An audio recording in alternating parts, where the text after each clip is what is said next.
Hi guys, this is for today's vlog and today pala ay class picture namin and ayan nga ate girl niya for the full uniform nga siya. And naman nag-eat ako ng breakfast. Ang breakfast ko pala ay footlong and egg with rice. Tapos with Milo din, kaya mag-i-eat muna ako. So ayun ate girl niya habang nagsasalita siya, di niya alam kung ano sinasabi niya.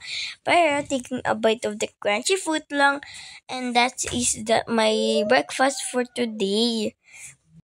And nandiyan na nga yung ate girl nga nasasarapan na nga sa footlong niya. Sobrang sarap talaga ng idol na footlong. Idol yung brand niya, hindi yung idol na idol talaga. Diba? Pero ayun na nga yung ate girl niya for the kain nga siya. Diba? Nasasarapan pa. And nandiyan na nga yung ate girl niya para may natikman na And yung uniform ko palang kulay white, anyan, yung t-shirt ko ay hiniram ko lang and again, balikan ko kayo and nakabalik na nga ako and ayun, nagpe-prepare na ako ng baon ko and sabi ni ma'am, dapat full attire and ayun nga, full attire nga ako for today's video kasi class picture kaya kailangan natin yun and hihingiin ko na lang nga kay ma'am yung picture kaya di ko alam kailan, pero andyan na nga pala tayo. Naglalagay na ng baon natin sa bag and yung ate girl hanggang 9 lang siya. 5:45 to 9 p.m. ay 9 a.m. lang ako. Kasi may mga gagawin daw yung mga teachers, kaya ganon. And ayan nga, siya nahihirapan pa nga ilagay yung twist o kaya pinalagay ko na lang kay mama. Kasi naman si mama may paraan pero ako wala, diba?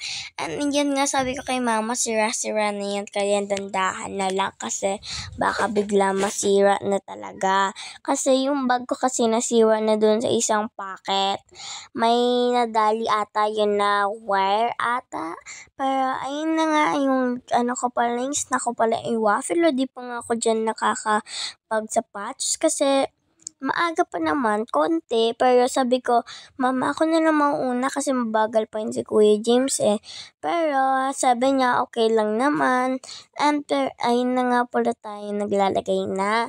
And sabi nga ni mama, pwede na daw yung uniform na yan na hiniram namin kay Ate Princess. Sakto lang nga sa akin na size kaya pwede daw yan.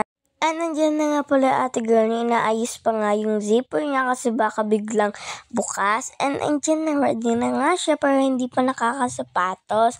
Si Kuya James nasa loob, nag-toothbrush na. And ayun, pumasok muna nga ako and may kinuha. Kinuha ko nga pala yung sapatos ko and ayun dyan na nga. Naglalagay na ako ng medyas, susuotin ko pala. Ba't sinabi ko ilalagay? Pero andyan na nga, inaano ko pa yung medyas ko kasi ni-roll kasi yan. Ganun talaga eh. And pero yung ate girl niya for the wedding, nasabi ko kay mama, ako na lang magtatalin na buhok ko pero sa bahay na lang. Huwag na sa school kasi baka biglang sabihin ni ma'am, dapat talian na agad, diba? And nandiyan na nga pala tayo, nagsusuot ng medyas tapos sapatos. Medyo mahaba tong audio na to, kaya wala ko medyo masabi. Tingnan nyo, nabubulol-bulol na nga ako. Pero keep going, di ba for the naman yan. And para naglalagay pa rin naman ako ng sapatos and ng medyas and ng sapatos. And tapos na nga yung isang paa, so yung isang paa naman, di ba, left, right.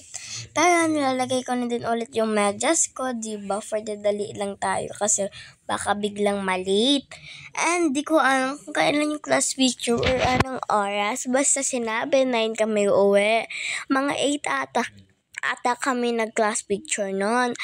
And 10:13 p.m. na pala ako nag-voice over nitong vlog na to. Mga na lang ako, ilang minutes na lang hanggang 10:30.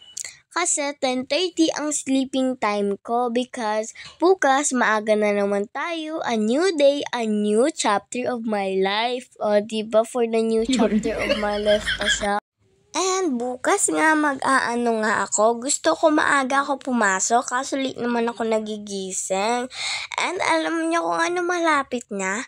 Valentine's Day sa Friday na yon. Para maireregalo kay ma'am. Secret lang yun Shhh! Diba?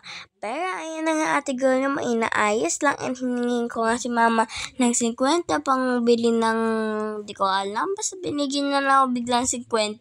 Pambili ko daw ng chicken pero hindi ako nakabili nun kasi medyo madaming tao and wala din naman sila nagtitinda. Yung iba, nagbubukas pa din. Yung iba, wala pang luto. And andyan nga ate girl nyo, sinisipon nga dahil sa pinagliguan. Pero aalis na nga ako and ready na din nga yung buhok ko. And ayun, nagmasa din nga ako and pinaayos ko nga kay mama yung uniform ko sa likod. Medyo na kasi, pero sabi ni mama, sabi niya kay Kuya James, mauna na ako. Pero andyan na nga yung ate girl niya, nag-kiss mo na nga kay mama and aalis na ako. Kasi gusto ko na talaga umalis kasi mabagal pa yun si Kuya James.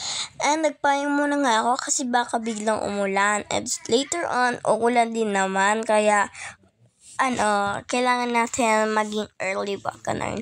And ayun na nga, nagbag na ako and aalis na yung ate girl niya. Umalis na nga siya and ayun, bibidyoan pa nga ako ni mama. Andun na pala ako dadaan sa elementary gate and ayun na nga pala siya. Sinusuot pa nga yung bag, diba?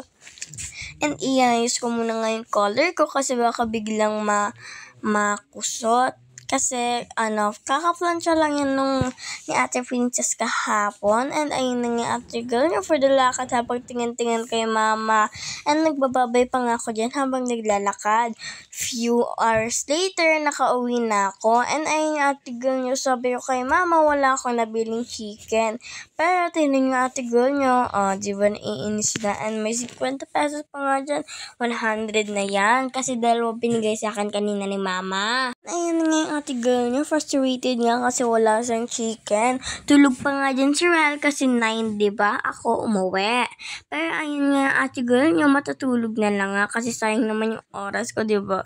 Wala naman tayong gagawa kundi ma-cellphone. Pero gusto ko matulog kasi anong oras din naman ako nagising. And ayun lang guys, bye!